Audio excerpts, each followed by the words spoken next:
पहली बात, ज़्यादा नहीं हम कह करके सूत्र बात कहना चाहते हैं कि अभी सब आप लोगों ने कहा कि शिक्षित बनो, शिक्षित होना चाहिए, सब लोग कहते हैं।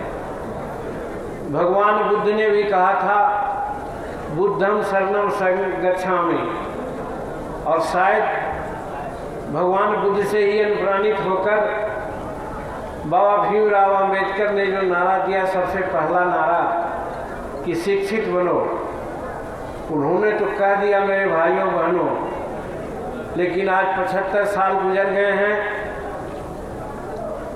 उन्होंने शिक्षित होने का एक मंत्र भी दिया था। लोहिया जी ने भी एक मंत्र दिया था। क्या मंत्र दिया था बाबा भीमराव अम्बेडकर साहब ने? कि कॉमन स्कूलिंग सिस्टम होना चाहिए, सबको समान शिक्षा होनी चाहिए। और लोहिया जी ने तो यहाँ तक कह दिया था कि राष्ट्रपति का बेटा हो या भंगी का संतान, सबको शिक्षा एक समान है। हम कहना चाहते हैं सरकार को भी, कहना चाहते हैं समाज को भी, कहना चाहते हैं लोहियावादियों को भी कि जो आज लोहिया जी का नाम लेते हैं, उनके नाम पर पार्टी चला रहे हैं, संगठन चला रहे हैं, लेकिन क्या कभी इस ओर ध्यान देने का काम किया कि राष्ट्रपति का बेटा हो या भंगी का संतान, सबको शिक्षा एक समान कैसे हो? कोई किसी ने आज तक जरूरत नहीं की है। उसी प्रकार से बाबा भीमराव अम्बेडकर की जयंतियां हम मना रहे हैं, जय भीम बोलते हैं, लेकिन बाबा साहब ने जो हमको अक्ल सिखाया था, गुण सिखाया था शिक्षा का कि शिक्षित बनो, कैसे? उन्होंने भी कहा था कॉमन स्कूलिंग सिस्टम। तो आज 75 साल आज़ादी के हो गए मेरे भाइयों बहनों।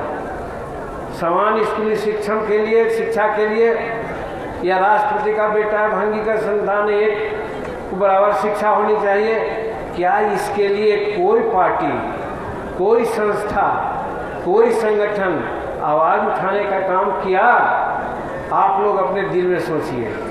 आज हमारे 131 MP हैं, आज 1000 कई एक विधायक हैं। क्या ये जो शिक्षा की बात करते हैं, अंबेडकर साहब का नाम लेते हैं और लोहिया जी का नाम लेते हैं, तो एक आंदोलन भी तो चलता कि भाई कॉमन स्कूलिंग सिस्टम चलाओ या राष्ट्रपति का बेटा भंगी का संतान एक शिक्षा समान हो, ऐसा कोई आवाज़ उठाया?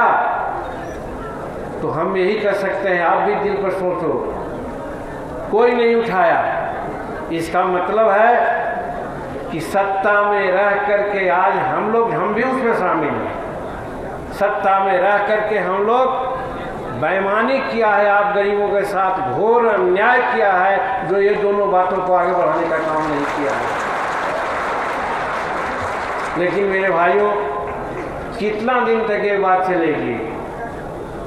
जीतन मांझी अपने जीवन के आखिरी दौर में है। ये बात सही है कि जब तक मेरे मुंह में लफ्ज है, आवाज़ है, ये आवाज़ को हम उठाएंगे। लेकिन आवश्यकता है बिहार के नौजवानों को, चाहे शेड्यूल कास्ट हो, शेड्यूल ट्राइब हो, या अति पिछड़ा हो, या वैसे गरीब लोग, जिसके बारे में हमारे हिंदुस्तानी अवाम मोर्चा सेकुलर का प्रियम्बुल है, हमारी घोषणा है कि दुनिया में दो ही जात है, एक गरीब है और एक अमीर है। तो अमीरों के लिए जो हो रहा है आज हम आप सब देख रहे हैं, और गरीबों के लिए जो आज स्थिति है हम आप भोग रहे हैं। देख नहीं रहे हैं, भोग रहे हैं। अब इस चीज़ को आगे हम अगर बढ़ाएंगे तो बहुत समय लगेगा। चाहे राजनीतिक रूप में हमको सताया जा रहा है, शैक्षणिक रूप में तो देखा ही गया कि जब दो महानुभावों की बात को न करके आज कैसी शिक्षा दी जा रही है। आज जो गरीब का बच्चा है, हमारा दलित का, अति पिछड़ा का, आदिवासी का, वो सरकारी विद्यालय में पढ़ता है। बहुत दुख लगता है मेरे भाइयों जब इस बात को हम कहते हैं तो कुछ लोग इसको ऐसा पेंट करके चलाते हैं कि यही लगता है कि जीतन मांझी कोई बहुत खराब बात बोल दिया है। बहुत दुख लगता है लोगों को।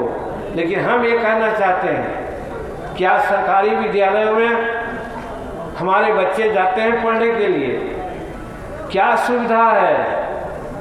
कुछ भवन बन गए हैं, लेकिन उसके बाद भवन तो बन गए हैं, चाहे जिस कारण से वो भी कहेंगे तो लोगों को दुख लगेगा। उसमें अब सामान भी, एसेसरीज भी दे दिए गए हैं, लेकिन हम सुना है, देखा है, स्कूल में कंप्यूटर हैं, पढ़ाने वाला कोई नहीं है। तो आखिर कैसे शिक्षा वो दे रहे हैं? ये हमारे गरीब बच्चों का है। और गरीब बच्चों का मतलब है सभी जात में गरीब हैं। गरीब देहात गांव में रहने वाले लोग जिसको पहुंच प्रखंड, जिला और प्रदेश नहीं है, वो सब उनके बच्चे वहाँ पर महरूम हो जाते हैं। वैसी परिस्थिति में आज क्या होता है, हमारे बच्चे जहाँ आगे जाना चाहिए नहीं जा पाते। आरक्षण तो दिया गया है, लेकिन आरक्षण कैटेगरी में भी हम नहीं खड़े हो पाते हैं। और दूसरे ओर जो अमीर के बच्चे हैं, चाहे जिस जात का हो, पढ़ाते हैं पब्लिक स्कूल में 20 लाख, 25 लाख, 30 लाख, 15 लाख रुपया सालाना दे करके वो बच्चे को पढ़ाते हैं। अब तुम ही सोच लो मेरे भाइयों बहनों कि 20 लाख, 25 लाख रुपया दे करके पढ़ने वाला बच्चा का जो इंटेलेक्ट है, बुद्धि है वो, और हमारे बच्चे जो सरकारी विद्यालय में बैठ करके खेलते हैं, कबड्डी खेलते हैं, मास्टर 12 बजे जाता है और 2 बजे भाग जाता है, वो बच्चे कैसे पढ़ेगा? ये हम आपसे जानना चाहते हैं मेरे भाई। तब अब कोई बोल नहीं रहा है। जीतन मांझी पागल हो गया है, हमको कहीं कहीं को लोग पागल भी कहते हैं। और कुछ बातें हम बोलते हैं तो उस पर आज चैलेंज किया गया है कि जीतन मांझी का जीभ काट के लाओ, हम 51 लाख रुपया देंगे। तो मेरा कहने का मतलब है मेरे भाइयों, आपको समझना होगा, बाबा भीमराव साहब अम्बेडकर ने 1932 में हमको अधिकार देने का काम किया था। अगर हम पोख्ता अधिकार आज हमारा होता कि हमारा रिजर्व कॉन्फ्रेंसी में रिजर्व के ही लोग वोट करेंगे, जिस प्रकार से एमएलसी में नगर निकाय का चुनाव अभी हुआ, नगर निकाय के लोग ही वोट दिया और वो एमएलसी बन गए, तो नगर निकाय की ही बात करेंगे। इसीलिए दूरदर्शी बाबा भीमराव अम्बेडकर ने 1932 के पूना पैक्ट में यही बात कही थी कि डबल मतदाता सूची दो, शेड्यूल कास्ट को अलग दो और उसको जनरल में वोट देने का भी अधिकार दो।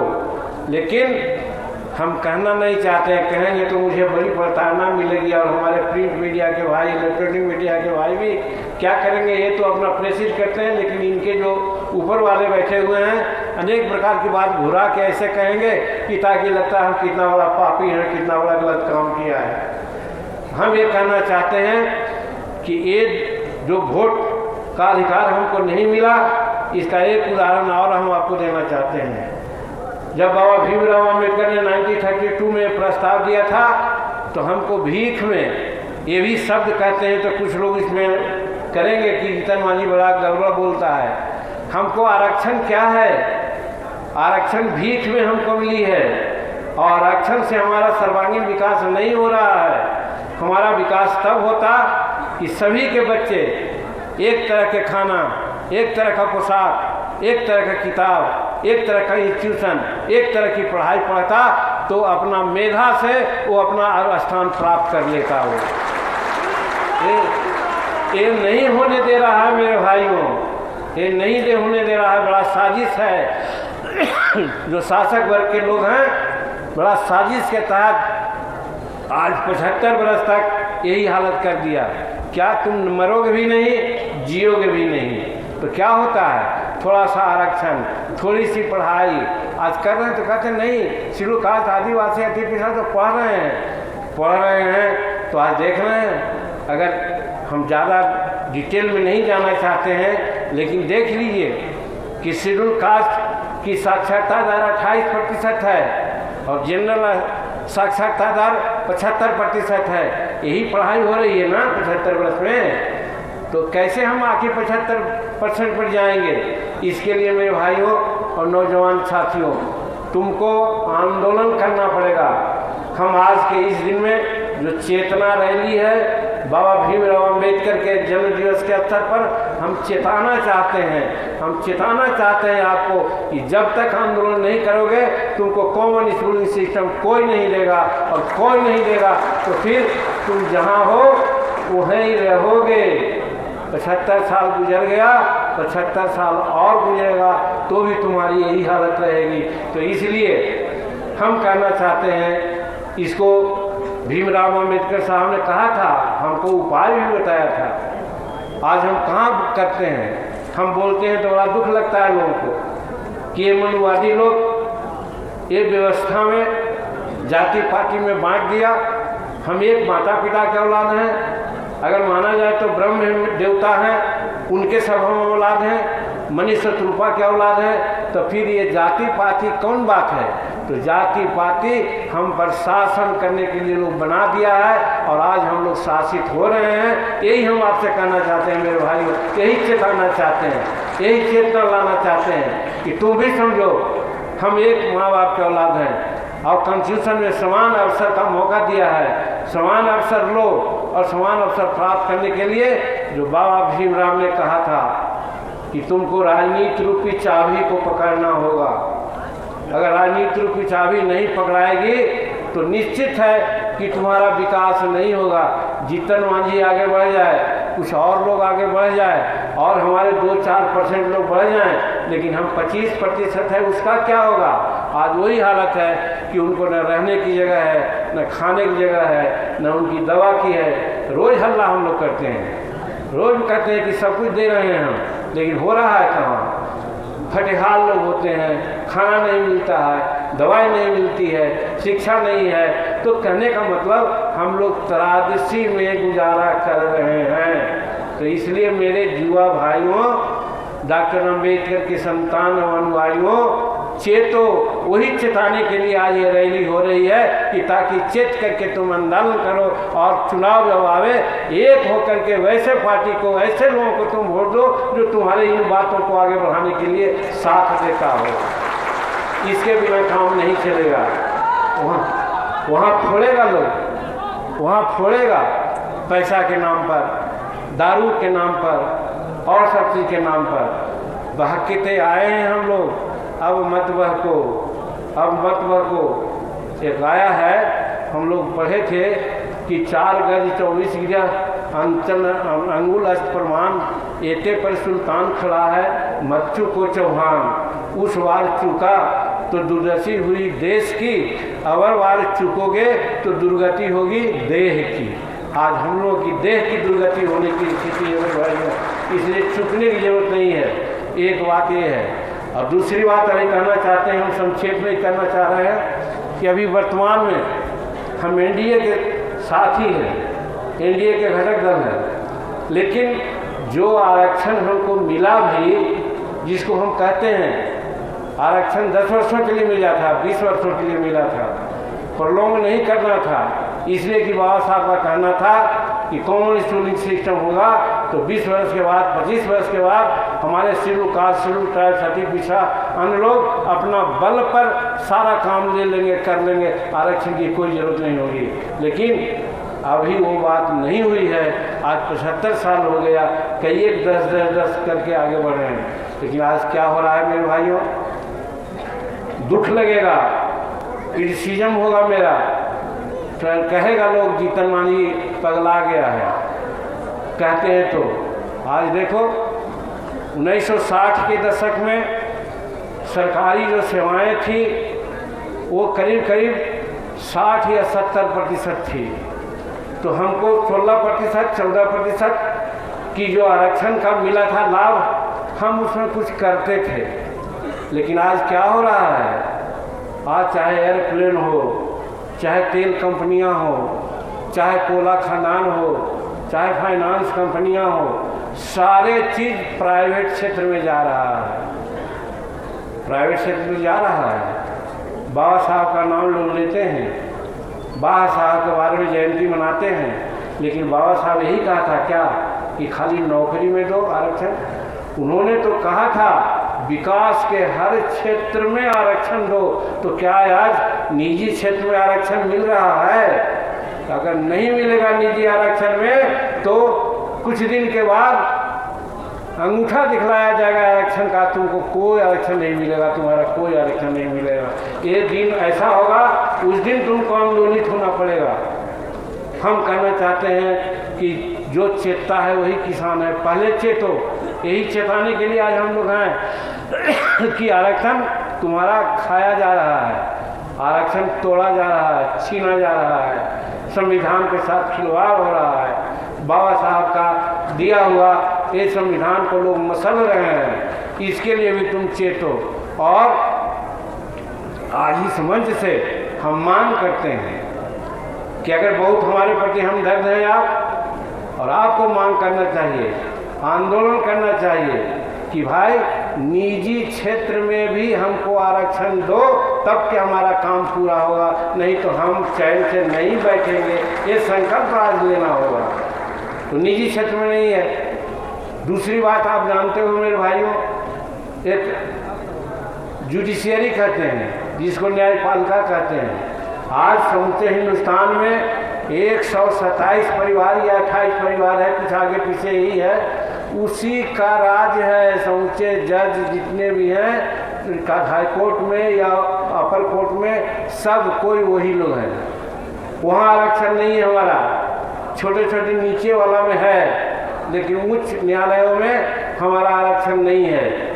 हमारे बहुत लोग इधर उधर घूमते हैं कि जब यहाँ से पैनल जाता है तो सब दूसरे का जाता है, शेड्यूल कास्ट का नहीं जाता है, तो कोई जज नहीं होता है। और अब होता है क्या कि शेड्यूल कास्ट के लोग कोई गलती नहीं करते हैं और ये जानते हैं कि पढ़ा लिखा है, ये बहुत बोलता है, तो झूठ मूठ आपको मर्डर केस में फंसा देगा, और फंसा देगा, 4 गो गवाह दिलवा देगा, आपको सजा हो जाएगी, क्योंकि आपको वहाँ कोई नहीं है जजशिप में कि जो देखेगा। और ये सज़ा इसीलिए होगी कि वो विटनेस यानी गवाह तैयार किया है, और जहाँ आपको मारा है, आपके साथ खिलवाड़ किया है, आपके बहू बेटी के साथ इज्जत लूटा है, आपका जज जमीन को लूटा है, अगर वहाँ केस आप करते हो तो साक्ष्य के अभाव में, जैसे अभी बैठा हुआ है Santosh Kumar ji, schedule caste schedule tribes atrocity act है, कितने लोगों को सजा हो पा रही है? होना चाहिए 30 दिन 60 दिन में उसका खात्मा हो रहा है, 2 बरस 3 बरस 4 बरस। वहाँ भी होता है कि जिसको 7 साल की सजा है मर्डर इत्यादि में, उसको जॉब मिलना चाहिए, रोजगार देना चाहिए, नहीं दे रहे हैं। उसी प्रकार से जो जजमेंट होता है वहाँ पर बेकसूर हमारे शेड्यूल कास्ट के लोग फंसाए जाते हैं। उसका यही कारण है कि हायर जुडिशियरी में हमारा आरक्षण नहीं है, न्यायपालिका में आरक्षण नहीं है। इसलिए पढ़े लिखे नौजवान साथी जो हमारा है उसको हम चेताने आए हैं आज इस चेतना रैली के माध्यम से कि आरक्षण का भी मांग करो। जब चुनाव हो 5 साल के अंतर्गत तो कॉमन स्कूलिंग सिस्टम, निजी क्षेत्र में आरक्षण और फिर जुडिशियरी में आरक्षण की मांग करो। और वो जो ये मांग का घोषणा पत्र में दर्ज देता है, करता है नाम, उसी को तुम वोट दो, चाहे जौन पार्टी का रहे। हम तुम लोगों से कहना चाहते हैं तुम्हारी भला तो होगा, लेकिन वो लोग नहीं लेगा नाम और कहेगा कि हम तुमको बहुत चाहने वाले हैं, हम तुम्हारा बहुत विकास किए हैं। पैसा दे देगा, 2 रोज का पैसा तो नहीं देगा, वो खाने पीने के लिए 2-3 दिन का पैसा दे देगा। तो अबला नसानी अबला नसान इत्यादि कहा गया है। वो अब तक तो तुम इस प्रकार से धोखा में पड़े हो मेरे भाइयों, अब धोखा में मत पड़ो। यही आज चेतना रैली का मकसद है और यही चेतना के लिए आज भीमराव अंबेडकर साहब के जयंती के अवसर पर आपको चेताने आए हैं। यही आपसे कहना चाहते हैं, ज़्यादा समय नहीं। और जो दूसरी बात अपना कहना चाहते थे कि हमारा स्वास्थ्य थोड़ा गिरा है और नौजवान बिहार में ज़्यादा है, हिंदुस्तान में भी ज़्यादा है। नौजवान लोग अपना जिम्मेवारी ले तो ज़्यादा अच्छा है। तो आज हम घोषणा करना चाहते हैं हिंदुस्तानी अवाम मोर्चा सेकुलर का अगला प्रेसिडेंट अध्यक्ष संतोष कुमार सुमन होंगे। हाथ उठा करके आगे कीजिए, हाथ उठा कर कीजिए।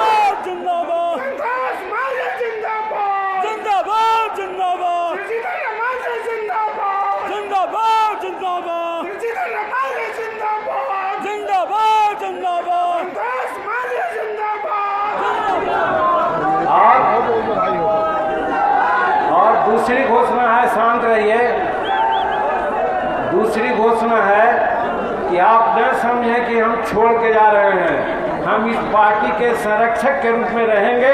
हम कंट्रोल करके देखेंगे कि संतोष जी कैसा काम कर रहा है। इसलिए यही बात है। तो यही दो घोषणा थी। आप लोग आए हैं, बहुत बहुत धन्यवाद, बहुत बहुत शुक्रिया।